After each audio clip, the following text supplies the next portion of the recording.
Olá, alunos, sejam todos bem-vindos em mais uma videoaula. Eu sou o Júlio, professor de arte, e essa aula vai ser exclusiva para os alunos do sétimo ano do Ensino Fundamental 2, ok?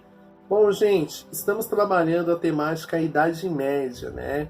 Na aula passada a gente abordou algumas questões voltadas para o cristianismo, a arte paleocristã, as catacumbas, os desenhos, os códigos secretos, ok? E nessa temática do capítulo 2, a gente tem um tema aqui que vai falar um pouquinho sobre tempero medieval na arte brasileira, ou seja, como é que a Idade Média veio para aqui, o que influenciou, como que o Brasil captou tudo isso, tudo bem? Vamos lá, a gente tem na página de início uma imagem, ok, bem colorida, e a gente tem pessoas montadas em seus cavalos, cavaleiros, né? E a gente consegue perceber que ali existem bandeiras, um figurino com uma simbologia. E isso nos lembra um pouquinho a era medieval, ou seja, a Idade Média, os castelos medievais, os reis, as princesas, os reinados, os soldados, né, os cavaleiros da época que defendiam ali o seu reinado. Então, gente, a gente consegue ver isso nos filmes, né? Robin Hood, por exemplo, o Gladiador. Então, existiam aqueles grandes exércitos, né? E tinha representativa ali dos cavaleiros, os governantes iam ali se confrontar, dialogar, tinha bandeira, tinha toda essa ideia medieval. E se a gente volta aqui para o nosso Brasil, a gente tem aqui essa imagem aqui com esses cavaleiros e tal. Vamos entender, né? Porque, caramba, também teve cavaleiro aqui. Vamos lá. Tem 3 questões aqui na parte inferior. Questão 1. O que pode representar essas pessoas montadas em cavalos, segurando bandeiras? Já havia comentado da nossa referência, né? Em que lugar você diria que essa foto foi tirada? Vejo algumas palmeiras ali, um lugar meio tropical. Vamos lá. Ao lado da foto há um texto do escritor Ariano Suassuna, que menciona reinos e reis. O que você sabe sobre reis, príncipes e princesas, né, gente? Então, eu tinha voltado um pouquinho lá atrás na era medieval, né, onde eu consegui identificar aqui pelo menos a vestimenta dos cavaleiros dessa imagem, nos lembra muito o período medieval, ok? Agora, essa questão aqui, 3, né, fala do texto. Será que tinha reis, rainhas aqui no nosso Brasil?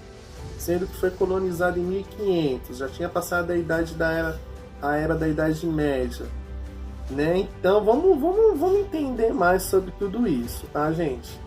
Então, o nosso texto aqui, que vem acompanhado com a nossa imagem, uma coisa é você ter a imagem, outra coisa é você ter um breve texto descrevendo aquele assunto. Vamos entender.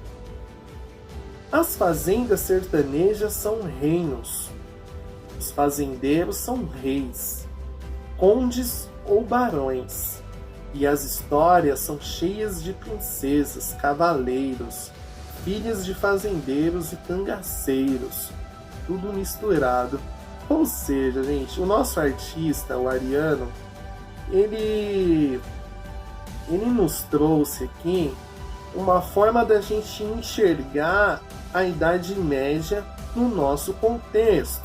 Ou seja, os portugueses que vieram, né, fazer parte da colonização do nosso Brasil, alguns ficaram, outros vieram depois, eles tinham essa grande influência da Idade Média ainda, ok? Então a gente pode entender aqui pela sua frase, sua citação do artista, que não necessariamente tinha aquele castelo, aquele reinado com aquele jardim maravilhoso, mas a gente tinha, ao invés de tudo isso, as fazendas, A gente não tinha os reis e as princesas, a gente tinha os fazendeiros, as suas filhas, né?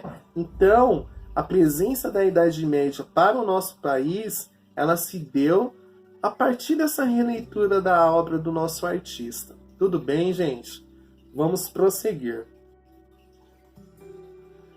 Eu trouxe novamente a imagem de abertura do nosso livro para que vocês vão entender que lugar que era aquele, né, que a pergunta 2 mencionava. Eu via Palmeiras, né?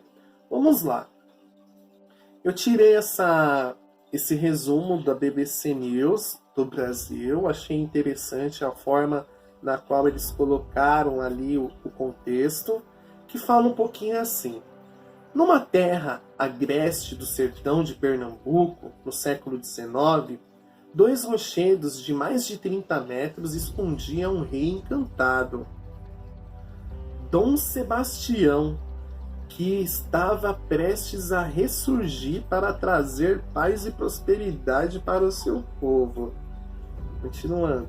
Para que ele desencantasse, porém as pedras teriam de ser banhadas com sangue de sacrifício humano. Só então o rei ressuscitaria e, como um deus, operaria milagres na terra e nas vidas secas do sertão. Olha só, gente, que doideira tudo isso. Então a gente tem ali aqueles cavaleiros justamente para homenagear o Dom Sebastião, ok? E a gente tem aqui, de fato, uma lenda, um mito que ficou muito popular naquele lugar e hoje ele se tornou o quê? Referência patrimônio cultural lá de Pernambuco, gente. Ou seja, o João Antônio, ele foi um homem que teve essa visão, né? Onde o rei apareceu para ele e disse que ele estava sendo enterrado, ele tinha sido enterrado ali e tal, e que aqueles 2 montes ali serviria-se como uma espécie de altar de sacrifício, onde se as pessoas fizessem esse sacrifício, ele iria abençoar a terra, aquele chão do sertão que ali residia esse monumento, né? Que era lá, no caso, a Pedra Bonita de Pernambuco. E essa lenda, esse mito, ele ficou famoso durante muitos anos, né? E as pessoas daquela cidade, eles têm todo ano essa ideia de fazer esse cortejo até os 2 montes, devido a essa história popular desse tal rei. Tudo bem, gente? Vamos proceder, vamos conhecer mais as referências da Idade Média, de rei, rainhas, cavaleiros, tudo bem? Vamos lá, opa, só um minuto, vamos lá. A gente tem aqui de novo o nosso artista Ariano Suassuna, ok?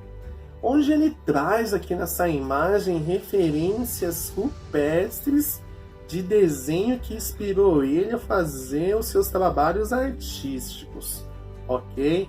Mas vamos entender melhor como que eram esses trabalhos dele, tudo bem?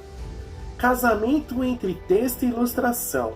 As imagens do livro do século XV são chamadas de iluminuras, nome dado à técnica surgida na Idade Média para decorar textos religiosos usando letras, desenhos e pinturas especiais.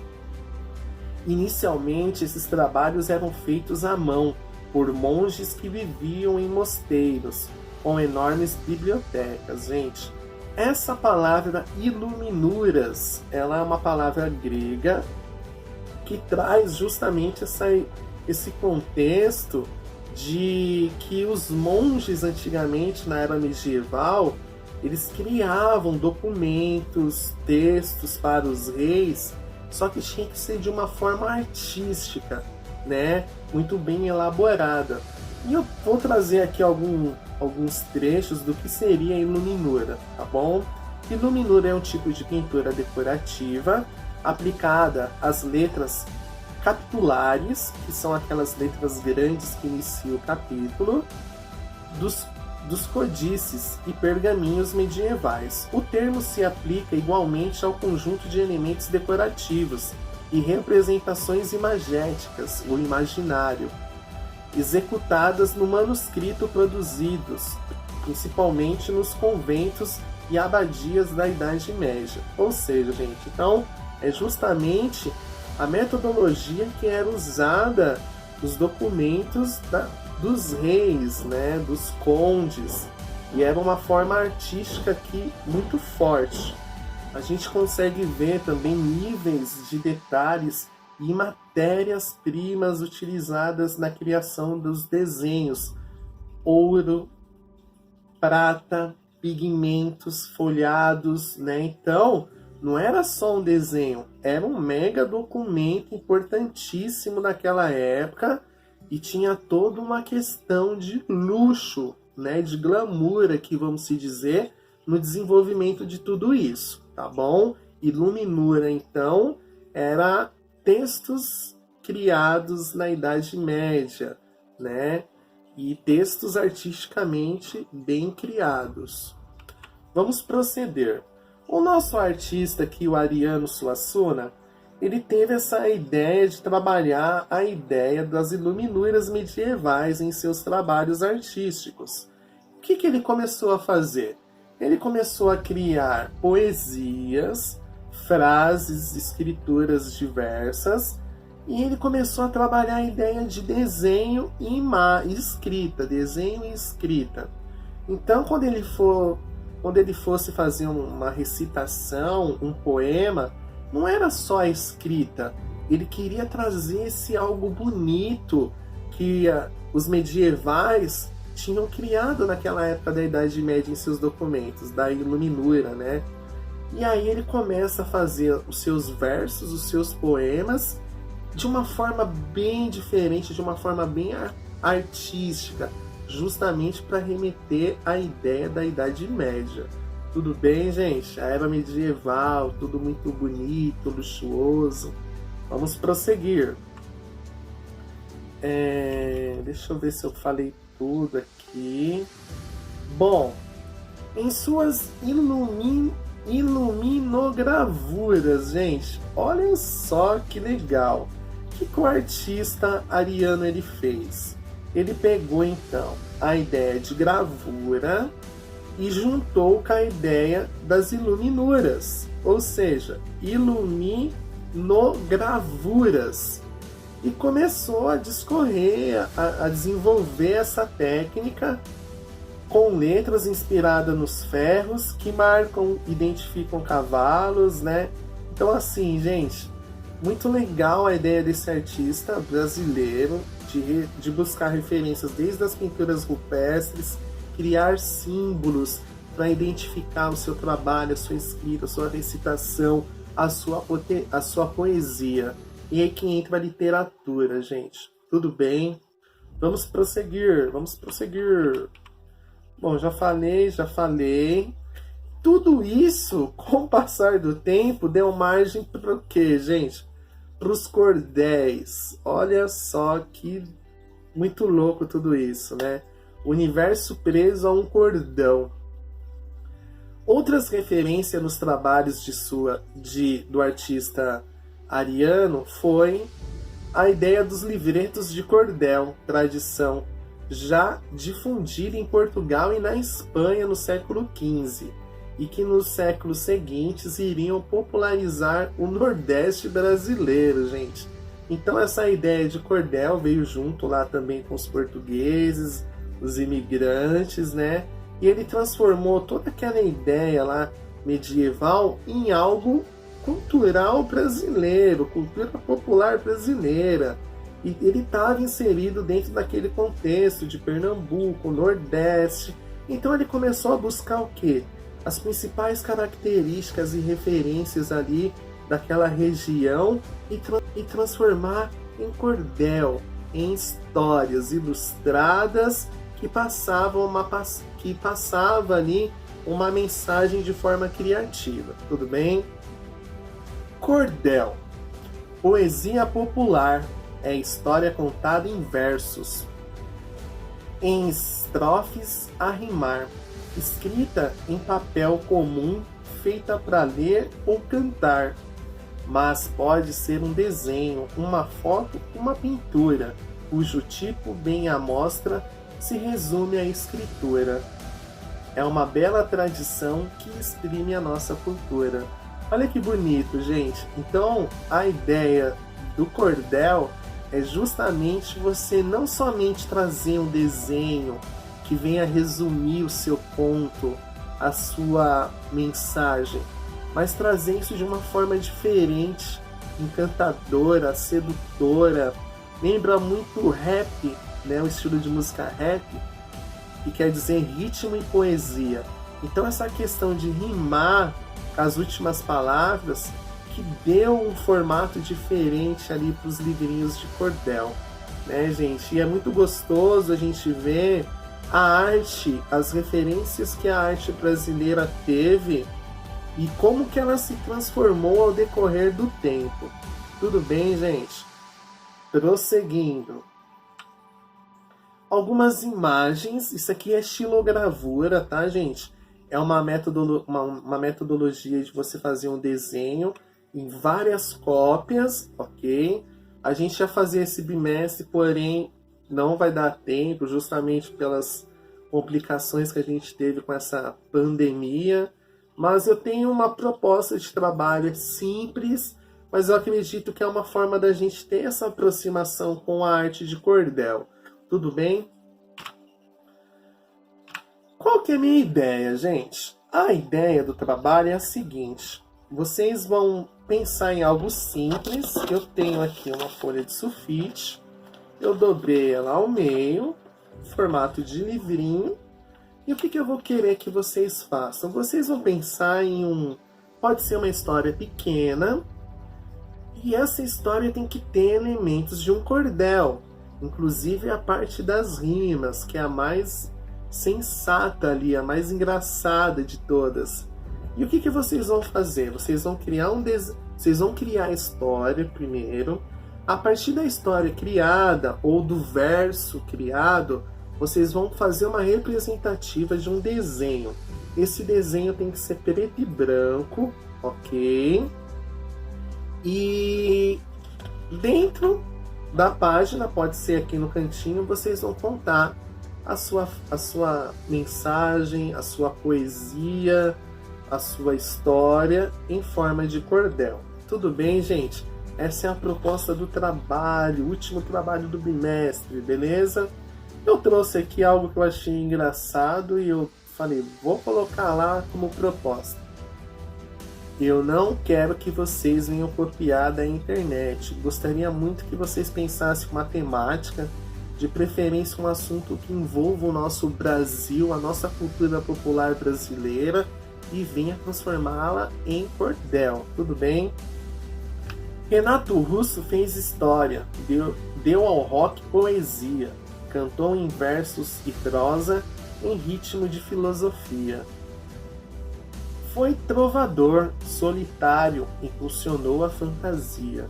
Olha que legal, gente. Então, uma simples frase ou uma rima legal.